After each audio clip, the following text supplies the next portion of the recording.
I'll do the recording now. Okay. Any questions that you would like to ask about your project, the group of 4 to 5? Have you started to look at it yet? And the attendance sheet that you need to fill up, I think is due by tonight, if I'm not wrong. So please go and fill it up before you go and enjoy your Christmas Eve.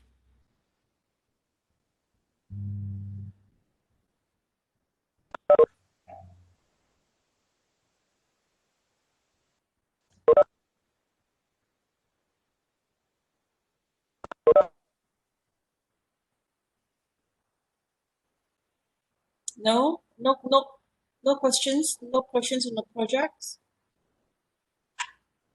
You better start looking at it. Oh, 24th. Today is 24th. We've got exactly 30 days before the due date. And 30 days is not a lot of days, considering that you have to start to study for exams and you have a lot of other assignments that you need to hand in. Your FYP, your IDPs, your PCPs, okay? Is it okay if the project is a school building? I think it's fine, Nancy. It's fine because school building, you have compound, you've got landscaping, you've got water works, you've got road works, you've got drainage work within the compound of the school. Okay, so it's not only the building alone. The building alone will not be enough. It has to be the whole project, civil and structure together.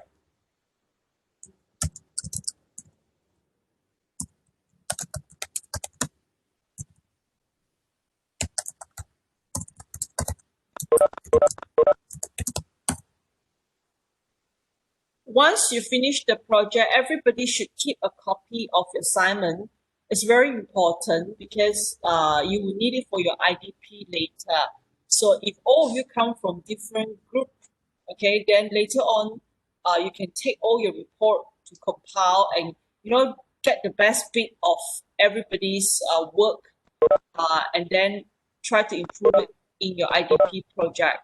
So, I mean, just really think of this project like a prelude, it's like a prelude, it's like a prelude to your IDP 2 later on for the PM part, okay?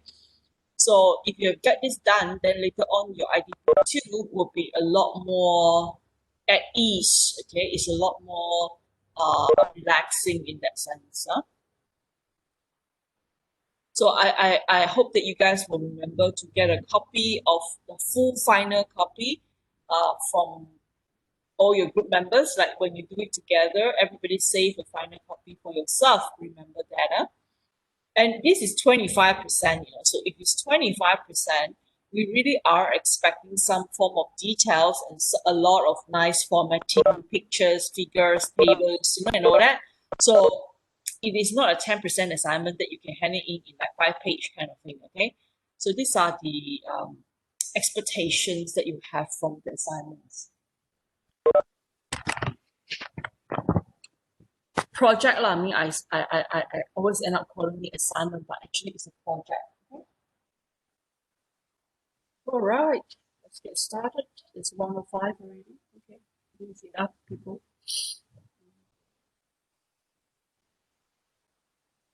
Let me try to share my screen.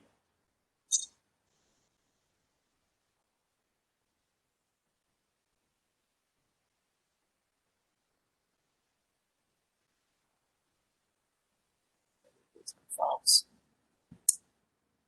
Okay.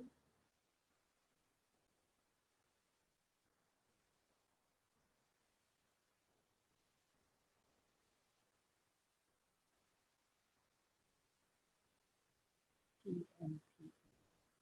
Okay. Part 2 of the notes.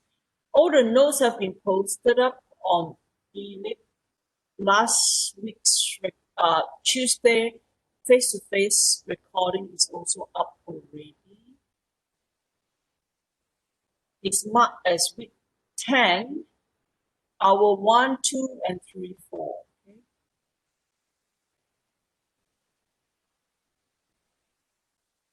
Okay. Okay. Let share my screen. Where's my WebEx?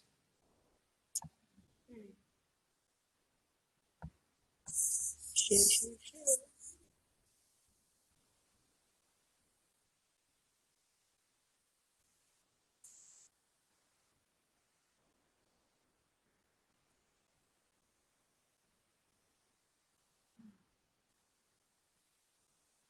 Okay, this is my notes. Okay. Can you all see? Yes, Yes, Doctor. Okay. Let me go and get myself a glass of water, just a quick one.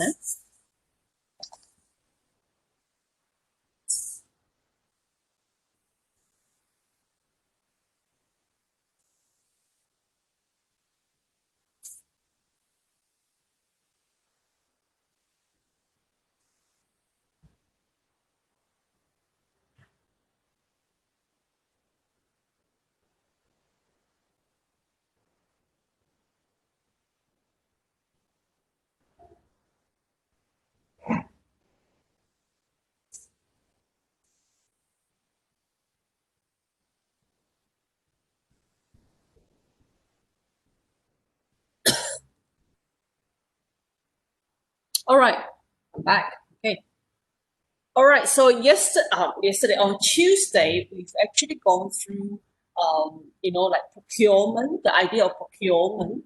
So procurement will start with determining the procurement method. The procurement method is very critical. You have to look at the different.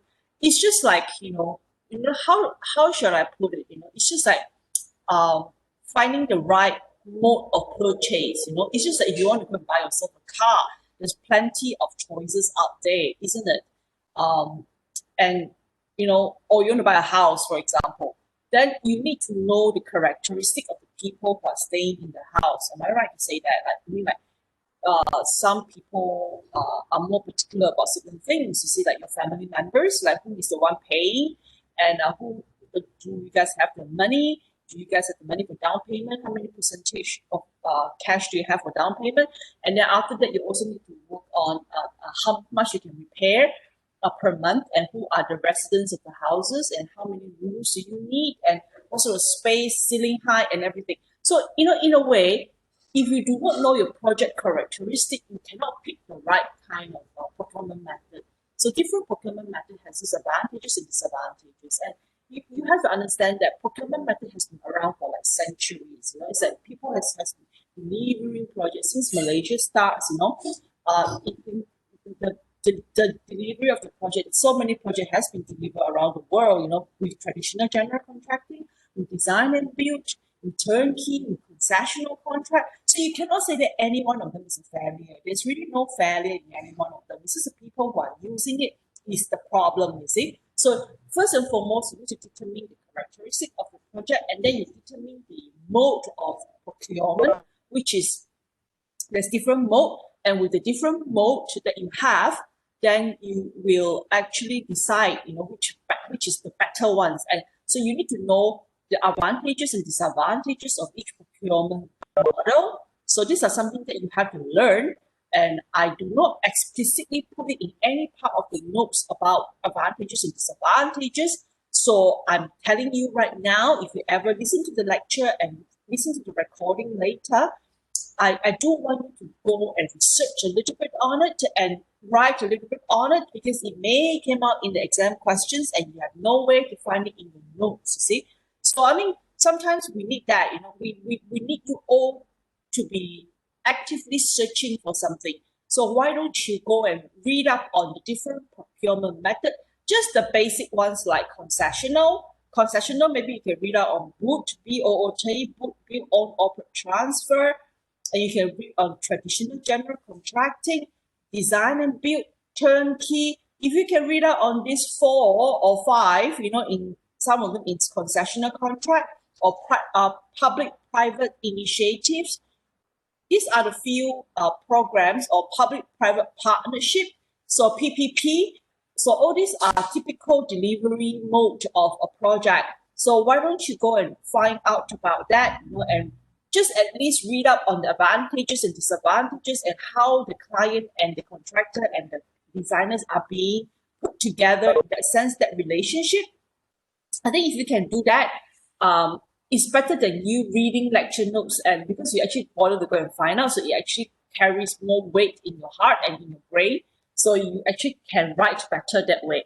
So I hope that, for some of you who are, more proactive, please do that. I mean, you should do that.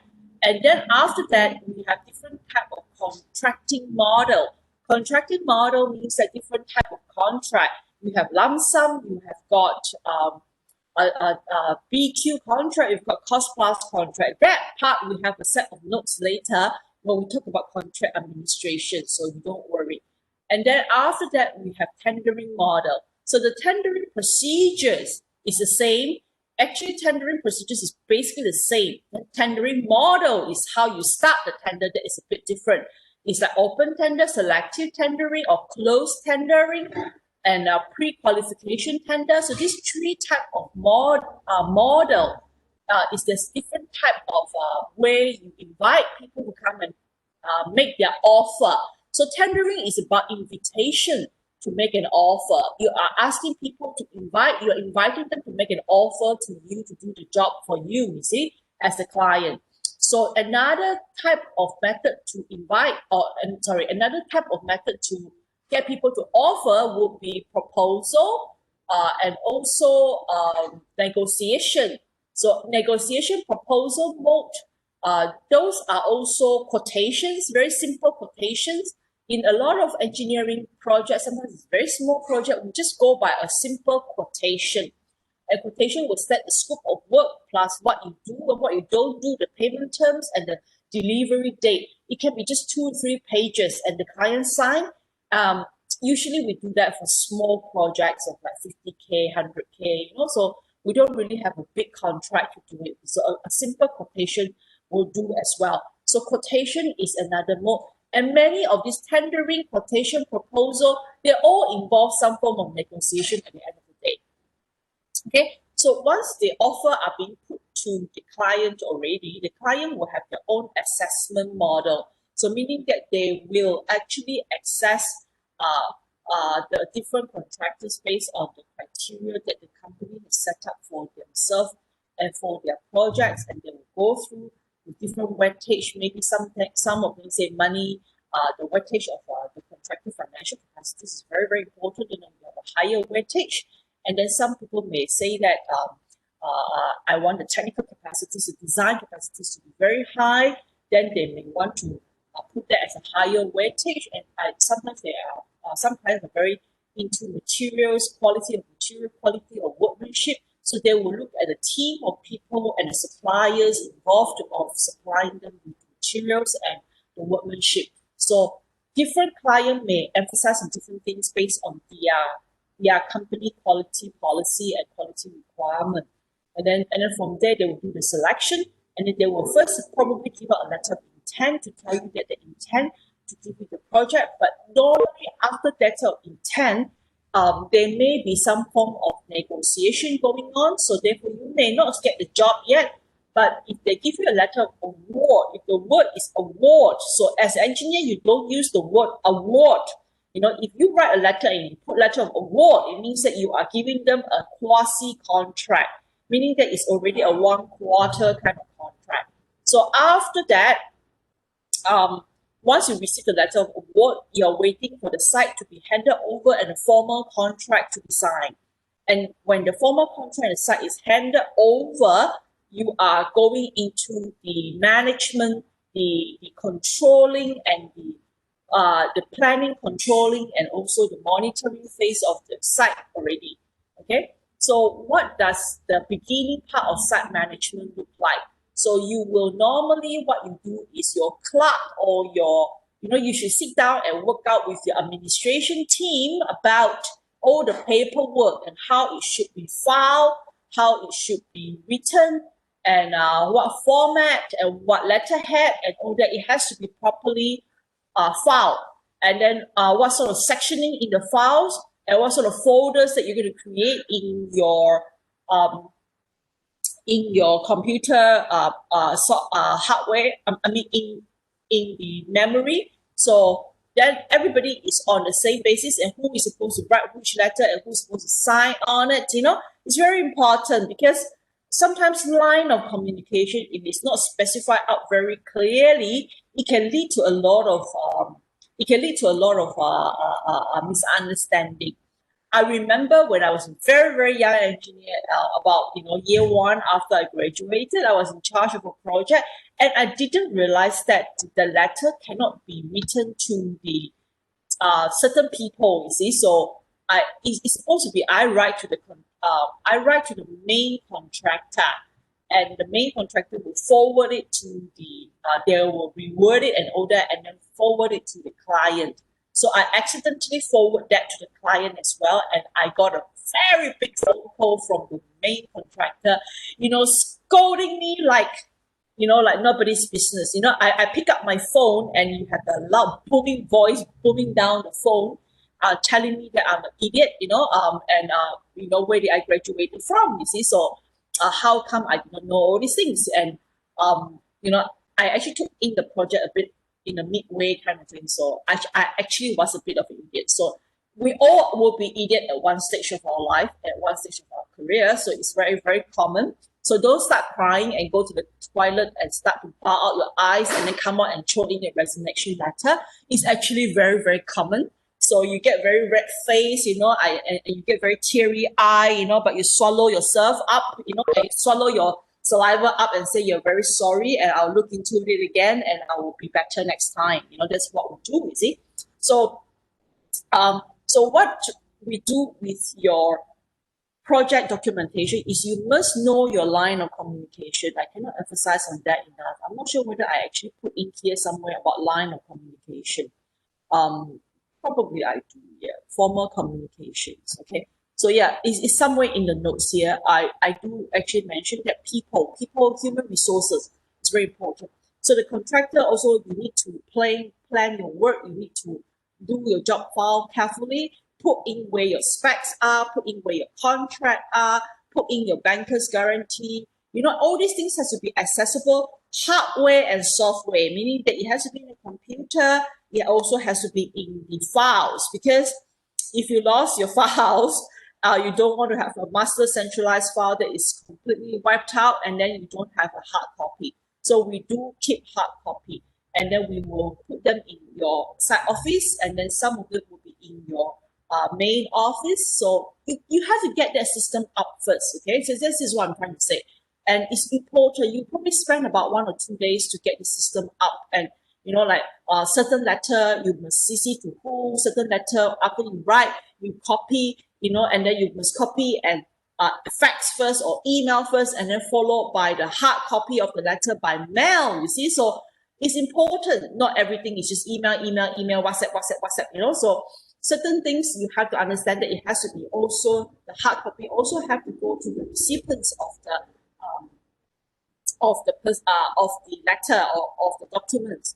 And in a lot of ways, the contract actually will specify that you must have a proper receiving of documents as well, because otherwise, if there's any contractual issues later on and you do not send that letter out and they say they never receive it or they never get the email, or it was being wiped out and all that, you could really have an issue with arbitration and litigation, meaning that if you go to court or go to arbitration, this can be a problem if you lost if there's no proper receiving. So even your office boy go over to their company to send the letter, you must have a book that they sign on and say that they receive it, or they will chop. You have a chop and copy on your copy of the letter, and then they sign on it with their chop to show that they receive it. So all these systems is usually, if you start a project, the company will have the system, but some projects, they have their own very specific requirement because of the very specific clients that you have.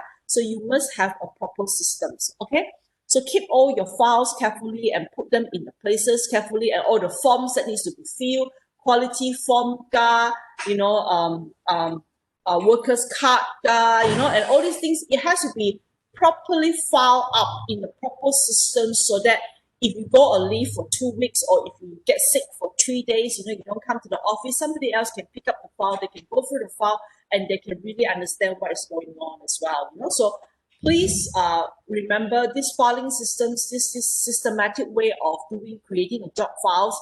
I cannot emphasize on it enough. Okay, so after that, you will also list down, some of you will start to work on the quantity taking. So you will say, okay, as a contractor now, you're in the job, you will take up the measurement, the ruler, and start to measure how many steel bars you need to order, how many meter cube of concrete, foam, sandstones, pile, cement, what do you need to order, pipes or whatever. So, and then you also will list down the delivery list. I mean, like you will have your schedule. Okay, so time, cost, quality has already been done. Basically, you've already also planned for it.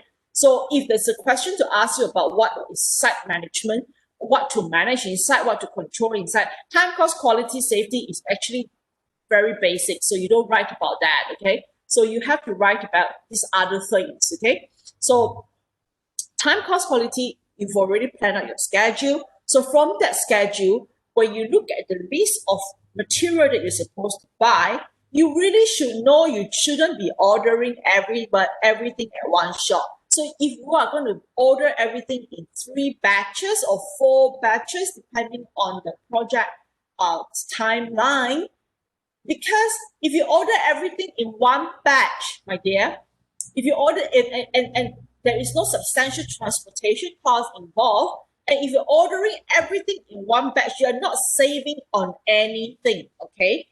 And unless the supplier is going to give you like a 20% discount if you order everything in one shot, and which they're not likely going to do anyway.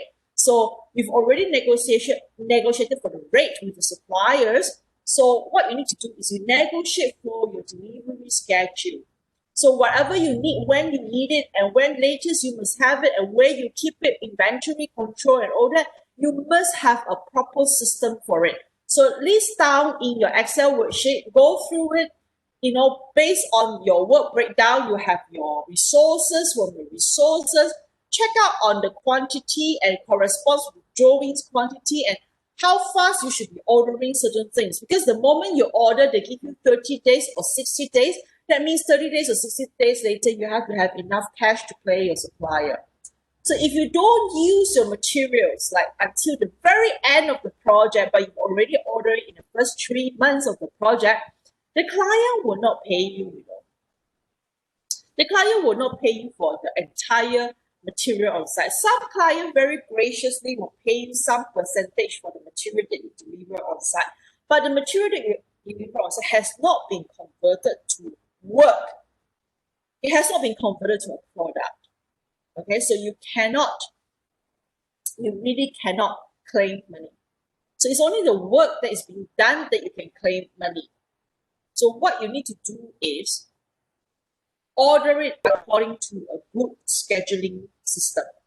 Okay, so do a quantity takeoff, determine the quantity of material needed, communicate with the supplier. This part of procurement is very, very important. It requires engineers to really have negotiation skills and also to talk to the suppliers and the subcontractors and all that for you to arrange your delivery and your subcontractors and all that carefully, and all your labor carefully. Because any part that is not arranged carefully, you may have a slip, and when you have a slip, you have workers all waiting, machineries all waiting, but you don't have material to work on. And then everybody will start to look at you and say, what is all this about? It's that we are all here ready, but the concrete never show up, so what to pour, and then you still have to pay them for the days that they come to work, you see? So, or you can have all the materials there, but you don't have machines there, you see? So these are the things that you have to be awfully careful about, you see? That is site management, okay? So get the quantity up first and then match it with your delivery schedule. Ask for more discounts from the suppliers because of the quantity. Ask for more discount because you are ordering big batches. Ask for more discount. Ask for better supplier delivery schedule. Okay. Ask for better payment terms, meaning that, if you can drive for 90 days or 120 days, if they can give it to you, I will take it, So don't say no, you want to pay people as late as possible. That's what we want to see. And then, of course, this is about material purchases, which I mentioned just now, okay? So organize also your costing, organize also your cash flow, how much money needs to go in, how much money will come in at what time, and how much money monthly will be going out. So all these are very important. So it's based on the cost estimates that you've done previously, okay? And then after that, you move on and produce your S-curve for the client. You also produce the S-curve for your own control of your own costing. Okay, so these are part and parcel of the initial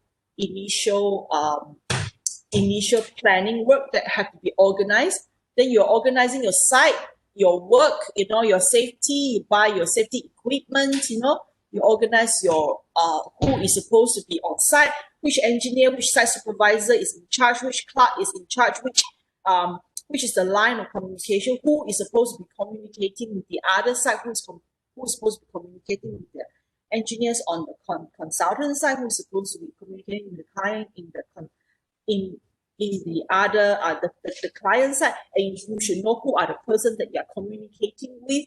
Do they have ability to say yes or no? Do they have ability to make decisions? Do they have ability to change plans? Understand each other, get yourself comfortable with one another. These are part and parcel of the beginning part of the project. So then after that, you must also get all these things ready, or all your specifications, read through them, and then read through your contract properly. And if there's any specific clauses you have to be very, very watchful of, then you have to take care and do that, okay? So then what else do you control? What do you do in terms of control, okay? So when the project gets started, everything starts to come in and people start to work, okay? Day in, day out, you have to have what we call let me open the files for you. You have to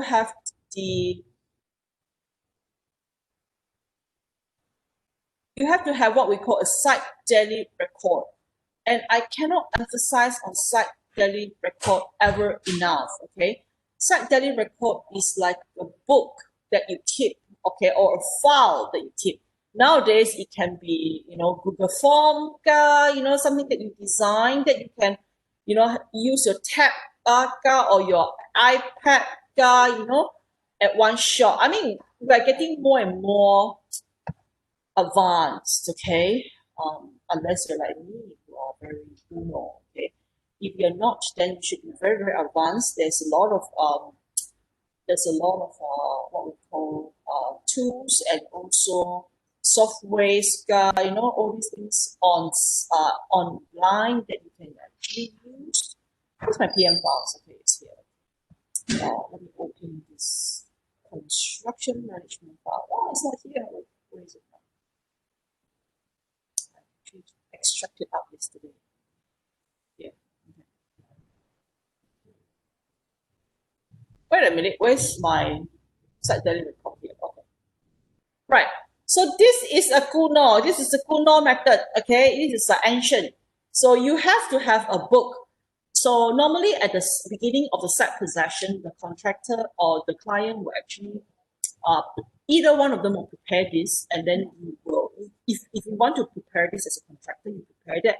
On the first day site possession, everybody will sign on it. So the day you put down the date, which is Monday or Tuesday or whatever, and then you will talk about, what is the event that is occurring, who is involved and all that, activities and all that. So this is something that is an example. So I don't see a reason why you can't create a Google form of some sort like this, and then daily you can just use your phone or your tab to update it. And then you can even attach pictures that you take, right then and there, and attach it together with your site daily report.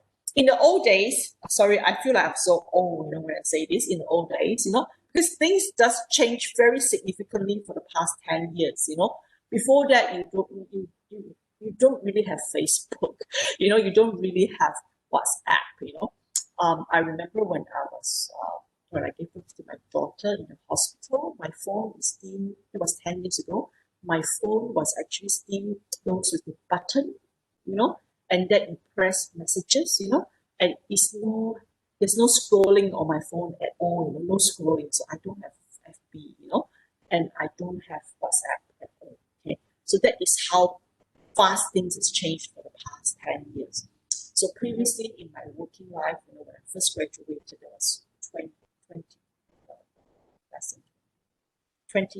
less than 20 years ago. Yeah, 20 years ago, maybe. You really don't have, we do things like this, seriously, we do things like this, but things doesn't change, as in the content doesn't change. You're still talking about keeping the weather record, you're still keeping the rain gauge results, you still talk about who is coming to work, who is not coming to work, and what excavators and what machineries are you having on site daily, and what activities you have to write down today. The observation is you've done this. If there's any non-conformance report, you also attach in. Where is the non-conformance? Is there any visitors inside? Who is on site? And then all this has to be signed by the consultant, by the engineers who's looking after the job, and the representative from the contractor. So, there are some people who never write this thing, and the funny thing is that sometimes the contractor never write. So by the time they need to do their site monthly progress report, they will beg the consultant to, can you give me your report? And I just copy. This is almost like copying assignment from one another. So we face that a lot, because sometimes you forget to write and all that. And there are some contractors who rigorously write all these things, but some consultants who never write and never sign on all these things. And then by the end of the day, they need to submit their progress report. They will beg the contractor, please give me your report. Can I have a look at the site daily record? Can I look at all your files? And then can I copy something here so that I can, write and give it to the client? So monthly progress report is a sharing, is a reporting systems that you have from the contractor to the designer compile and give it to the client finally. So all these are actually the monthly progress report is actually a report of progress at the end of every month.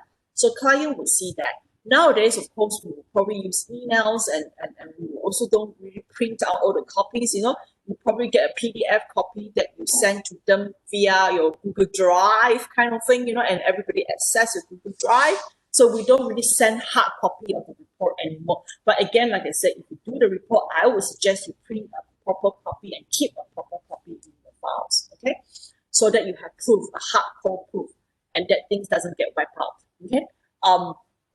By virus and bugs and all that, okay? So are we clear so far, right? So then after that, these are the main tools: site daily record or site daily. This is daily, not monthly.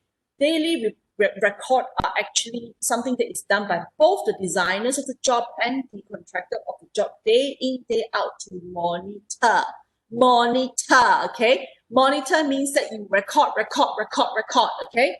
Lots of records that you compile, okay? And then after that, you need to convert that into monitoring systems. So then you will have a weekly file or a monthly file. We call it a manpower return list, okay, or machinery return list. So you compile all these things into different schedules so that you can have statistics, okay? You can have statistics like how many persons working in a day, how many hours of idling, and all that. So you have a total. So this one is all for controlling reasons, and machinery schedules as well. And you all put this in a summary. You have to put it in a summary in a very nice Excel worksheet. You don't really have to do this, but all the files that goes back, the site project coordinator or the site clerk will actually key in for you. Because all this doesn't make sense if you just keep a record, you see. So when you keep manpower return list, when at the end of the month, you know the exact amount of hours that has been put in, and then when you're paying your workers, does it tally, you see? And when you're paying the machinery guys, if it's based on days, your hours will tally. You have to tally it. If you don't tally it, you may be overpaying people, because whatever they claim you pay, whatever they pay you claim. So there's no way of monitoring or controlling. So quality forms that you have, checklists and rubrics and all that, there will be a copy that you fill up, and if there's any non-conformance, that means certain things are not well done or not done properly, you will also keep it in the file, and you have to keep a record of non-conformance and where does it come from and why does it happen. So time, cost, quality, all these are monitored through this weekly exercise. So in a way, normally we will do this, and then we will take a site daily record, and then you bring it back to the office, and you get your clerk to update it, or your site coordinator or project coordinator, whoever is in charge of the administration of the paperwork, to update all this, so that when the account side asks you, the claim comes in, and then you have to filter through the claims of the subcontractor, suppliers, and all that. Then you know exactly how much material has been delivered to site, all the invoices are there, all the delivery notes are there. You need to do the tallying before you pass this to the account section to issue payment for the month, you see. So this may sound like, wow, like I'm an engineer, do I have to do all these things? Basically you have a lot of help around normally. A contractor firm don't ask you to do all these things like, like nitty-gritty all the way. But, if you don't keep a record, people, the administrator or the site people, the office people, they cannot come up with the right record. At the end of the day, you say, what's that got to do with me, right? I mean, like, I'm an engineer, I get paid, the project is done, I move on to the next project. The company is nice to me, they'll give me a bonus, for finishing the project. But if you say it's your job as an engineer to make money for the company, okay? So if you don't save for the company, if you don't monitor the money carefully, if there's a lot of money overspent, final project account is making a loss. Who is going to be affected? You are going to be affected, okay? If the project account has a lot of profit, because you've done a good job in doing monitoring work, you don't overpay people, you don't have too much wastage, you don't have overly excess of things that you throw away, or things that you don't necessarily use but you order and all that. So you save a lot of money. The profit was a lot better than originally thought of. Like, let's say we expect 5% profit, and then you end up with 7 or 8% profit. You can ask for a bonus. This is a boss, I think I've done well. Do you think we can have some incentive? I'm pretty sure you don't even have to ask for it. Most bosses will actually give you some incentive. So your bonus do depend on every project making money at the end of the day. If all the projects are losing money, where is the company going to get money to pay you for your bonuses, and where to get you to pay your salary even later on? Okay, so they are all related. If you want to be a boss in the future, if you want to run a contractor company, and I'm sure every one of you will end up, being, you are the future generation. So 50%, 60% of you will run your own consultancy firm, you will run your own contracting firm, you will run your own subcontracting firm. So, or run your own supplier firm. You're not going to work for people for the rest of your life. Some people will, some people don't, you see. So there's 100 over of you. I would say about 50% of you will actually go back and run your family business, or go back to open your own consultancy firm and contractor firm. So all these nitty-gritty things, at the end of the day, if you don't start to learn all these things, and bear in mind that if you treat your boss money like your own money, one day you will not be a boss. Okay, so it's only people who think for your boss will think like a boss, and one day you will be a boss. Okay, so that is something for you to dwell on. I believe that that you can do that. Okay, so you want to make money for the company, and then you want to get a good bonuses. Okay, so these are really important things for engineers to monitor on site. Okay, in the office and on site. So it's only the site information that you do proper conversion that will make sense. If it doesn't make sense, you know, you keep piles and piles of record, at the end of the day, it doesn't make sense. So what is the purpose? You don't know. And then why do you need it? You don't know. So then what's the point? You know, you just like engaging a lot of people working on site who only know how to keep a record, but doesn't know how to control and keep put it into important information. So what else do you need to control? Like I said, line of communication, who you're supposed to address, what issue supposed to address to who and CC to who, what report must be given, what report must be prepared, site daily record, who is in charge, what issues to write to which person. Some issue you write to the client, you CC to the consultant. Some issue you write to the consultant and CC to the client. You have to be very careful of who you are addressing your letter and your memo and your email to, okay? That's line of communication. And who is in charge? Who is the project director? Who is the project engineer? Who is the site supervisor? Who can receive order? Who cannot give order? Who can take order and execute order and all that? Okay, so these are line of communications that you need to monitor. And methods of work, you need to put down, this is time to work on the PQP, talk about what sort of rubrics that you need to have, what sort of checklist, what sort of details, what sort of data, how sort of conversion, you know, of the project quality, the data that comes back, convert that into meaningful data, statistics for you to find out the problems and issues. Methods of work is like how you write down, you know, step 1, you do this, step 2, you do this, step 3, you do this. If you want to excavate a trench, what do you do? How deep and how you check and all that. So these are methods of work. Material use, okay, so you keep a record on all the material use.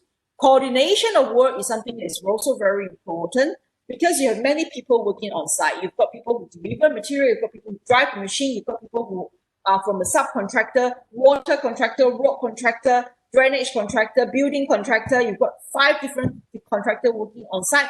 And then they are all there, they are all saying that I have my drawing, I'm going to site, I need to work. You see, so what are you going to do? So as a project engineer or project manager, you need to control. Today, this month, this person, this group work. And then you take away your material, these people come in to work, and you don't block the way of other people. It's just like, do your drain. You know, you don't lay the pipe first. You do your drain first. And then when you're doing your drain, is the brickwork ongoing? Is the concrete work ongoing for the structure? Then you have to be very careful. Otherwise, when you're doing your drain, you may be blocking your outside of the house and people cannot access into the house to do the structural work. So get the coordination right. Okay, this is like your IDP. Get your coordination right with one another. Who is supposed to give who, what data to who, and by when is very important. Okay, so you have to remember everybody has their own part to do, just like IDP. Every contractor or subcontractor have their own parts to do. You know, so when they have their own parts to do, they are basically they read their own drawings. You know, they have their own set of documents. They don't know what is the drawings and whatever is on the other party side. So the person who are coordinating, the orchestra conductor is the project manager. So whether the flow of work is good or not good is very much highly dependent on the project manager and the team that is looking after the job. And site control also involved, okay? Site control also, like coordination will also involve site monthly meeting. So you have coordination meeting. And somebody needs to sit down in the coordination meeting to coordinate with the rest of the other people. And the other people also need to send in their team, like the representative, to coordinate with you as well. So we call it a site coordination meeting that needs to be minuted down every month, okay? So this one is to trash out any issues that you have with other contractor. Other contractors are spoiling your things, other contractors are in the way, why are you late, you know? All these funny things that is going on coordination. Okay, so you're also looking into construction contract administration. So this part, I will talk more about this in construction contract administration in week 12, I think, yeah, in week 12. So we're in week 10 now, 11. So another week or so, we'll be talking about this, okay? Then these are the normal time, cost, quality, safety, controlling, records, everything. Changes, variation on site. If there's anything that you change or to make like something happen and you change, there is proper formal way of putting in the variation, because contractually you need to apply any changes that is required. And let's say if I'm a contractor, I suggest to change A to B, I will be responsible for that suggestion later. So even though the client side say, okay, I let you change, and how much is the changes, how much is the cost involved with the changes, whether it's a deduction variation or the additional variation, and once they approve that variation or changes, then the work is carried out, the changes are being carried out, and all these need to be documented carefully as well. Okay, because some of them will involve monetary concern, right? Whether there's going to be deduction in the fees or addition in the fees. Okay, so but you need to formally put in and write in. Okay, so how to control? Yeah, this is what we went through. Okay, so you keep all this database and then convert that into schedules and all that. So if you also read the notes that I've given you in, I email out to everybody. I mean, I email out to Atu. There's a set of notes that has CPM in it, and also site the control tools and all that. I think they're all part and parcel. You will also take a read at that site control, okay? Or that set, there is something on all these different tools and forms, and that you can design, that you can take a reference and design accordingly. Okay, so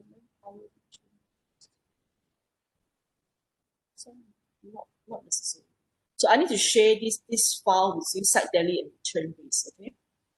All right. So I think that's about it. Actually, as like I said, I'll finish the class early today. And any questions so far? I mean, yeah, it's quite brief. It's kind of summarize everything. Yeah.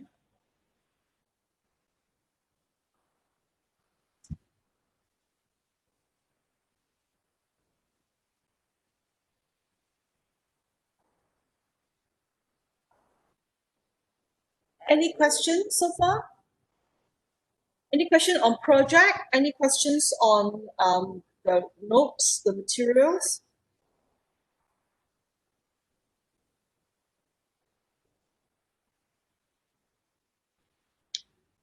The most important thing is to get started, and the most important thing is to, get yourself reading all the notes and get yourself into project management as soon as possible. Because, like I said, there's a lot of materials involved, and if you don't get started at the end of the day, the revision will be very, very tough. And even though it's going to be an open book exam, it will still be very tough where you're going to find the information and all that.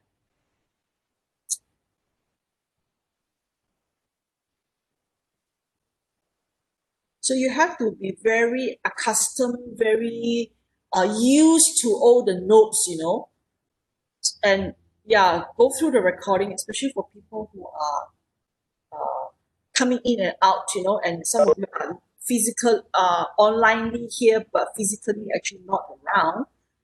It can be quite tough for you later on. I mean, you're just going to hurt yourself, you can't hurt me, because I've done all I can to actually help to pass you. But if you don't help yourself, and then you do end up having to stay back for another year, and it can be a very serious thing, okay? You also have COVID as an excuse. I also have COVID as an excuse. I also can say that because of COVID, the students are not doing well, and therefore they should stay back for another year. Okay. Right. If there's no questions, I will move on to do the QR code. Okay. If you have any question, you can punch it. Any question on project, any question on the materials that we have gone through so far, please, by all means. The reason why I'm doing online face-to-face is for you to ask me,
Okay, QR, group one.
Okay,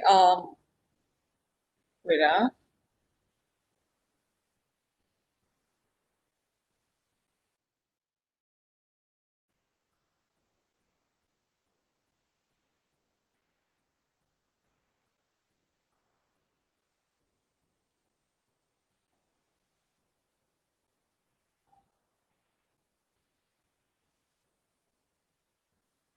how do I move this thing away?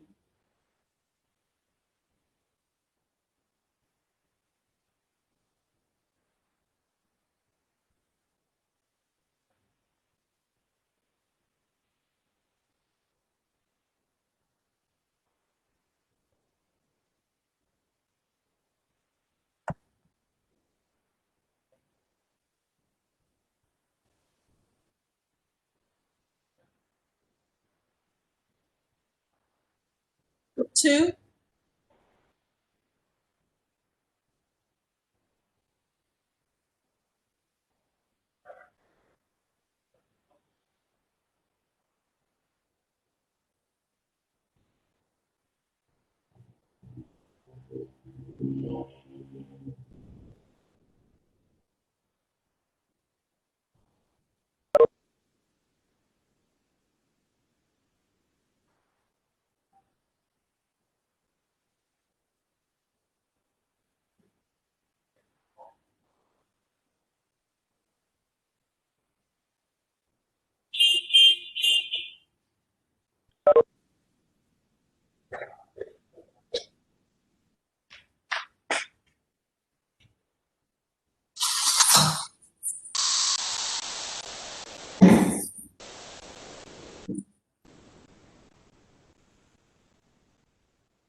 Okay, group three.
Right.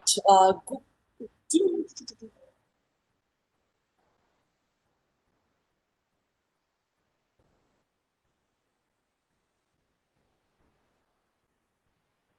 Oh, wait. I need to get this thing out of the way. Oh, I hate this.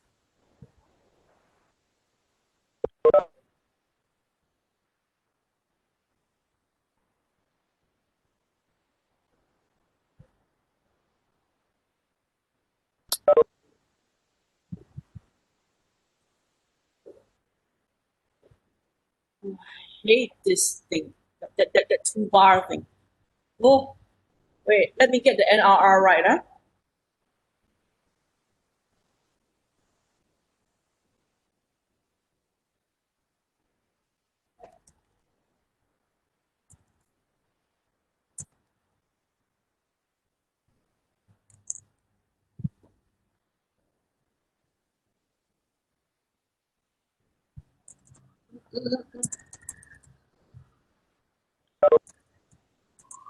Yeah.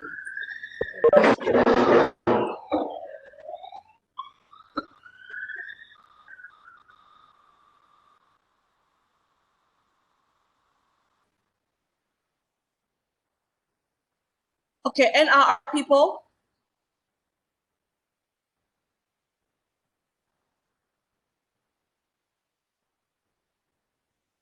Well, NRR, oh, Merry Christmas already, is it? Nobody, Oh, boy.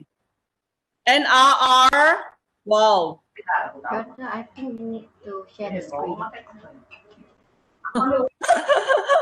Sorry. Oh, so smart. I am.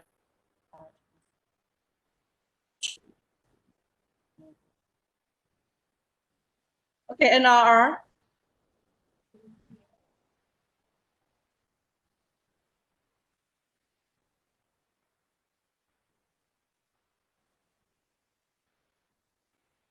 Right.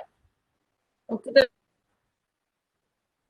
Okay, now group one. This is group one. Anyone else missing? Any group one that needs to do the QR, the manual one? No? No? No? No. Okay. Group two. Anybody needs to key in QR for group two? And anybody needs to key in the manual attendance for group two?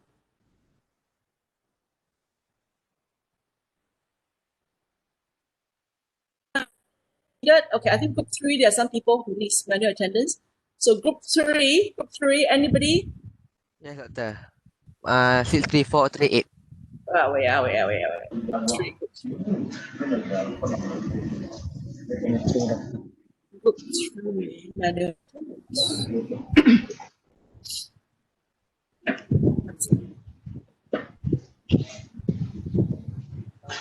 Who? Siapa? 63338, is it? Ah, Danish Fitri. 63438. 63438. Danish, is it? Yes. Okay. Thank you, doctor. And I think just now. 63338. Okay, I think Ahmad was the one who asked me to do the QR just now. Let me see. Let me check the chat. Amir. Okay, right. Anybody from group three need some more manual attendance?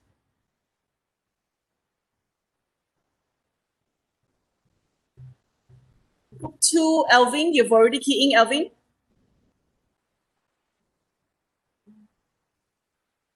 Okay, the person who's asking about this project management theory is when you write the different part of your report, you can include some form of theory, meaning that production rate, the calculation is how, that is theory already, okay? You need to get production rate from where, those are theories already. And from production rate, you need to calculate using what formula to become duration, those are theories. Costing S-curve, the steps of doing S-curve, those are all theories, okay? How to monitor, those are theories as well. So you need to add in a bit of theories, okay?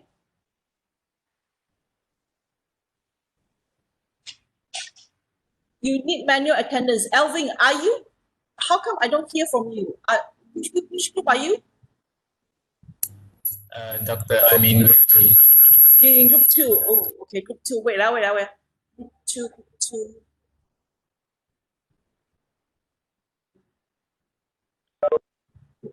Two.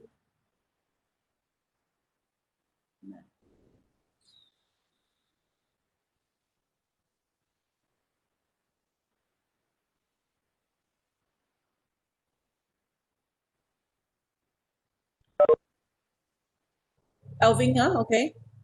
Anyone else need manual? Thank you, Doctor. No problem. Okay. Nobody else needs manual? Okay. Yes, Richard, yes, we are encouraged to look into the methods of procurement and pros and cons. Just learn about for and all that. Contractual model, tendering model, more on procurement method, because I don't plan to give you a very specific set of notes on procurement models, pros and cons. Contract model, yes, tender model, read up on that, but you don't really have to do a summary or anything like that, okay? I mean, these are no marks. I mean, I'm not giving you any marks, but I think you should just go through that, okay? But if you would like to once you've done it and you'd like to share it with us, I'm more than happy to take a look at it. And you can actually include that in the writing also for your IDP later as well, yeah. Like the delivery, the procurement delivery method, the contract model that you selected, tendering model that you selected, you can write that in your IDP. So it's no harm of doing some research now, okay? Right. Stop sharing. Any other questions? If not, then we will Merry Christmas to everybody. And you can leave, okay? If there's some more questions, you can just type it in. I'll still be around. I won't close the meeting yet. So those people who are not, who wants to leave, you can, yes. So have a good holiday. Merry Christmas, and I'll see you on Tuesday next week, okay? Take care. And stay safe, okay? Don't go running around partying too much, huh? Thank you, Doctor. Merry Christmas. Thank you. Merry Christmas. Thank you, Doctor. Thank you. I should have gotten you Merry all. Christmas, Doctor. Merry Christmas. I should have gotten you all to wear Merry your Christmas, Christmas Doctor. gear. Merry Christmas. Take care, huh? Merry Christmas. Thank you. Enjoy yourself. Don't get too drunk. Thank you, Doctor.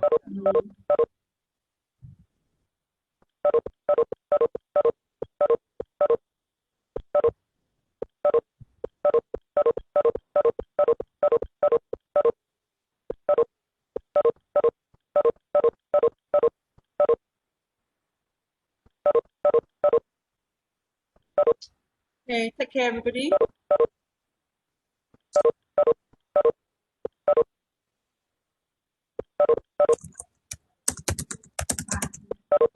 Want to go eat Irian Mary? Irian Mary.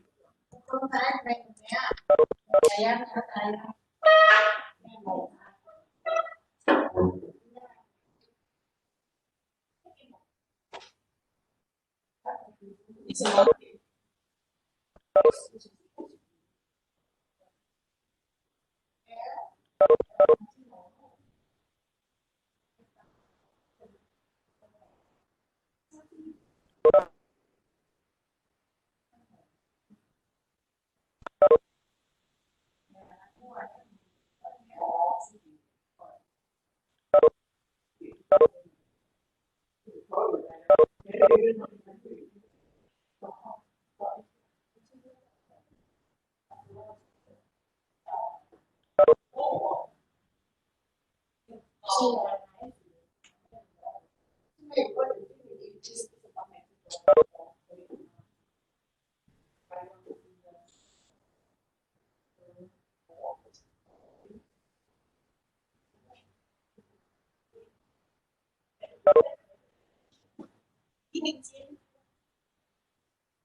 我还给了我个爸爸了，那就帮忙对家土了。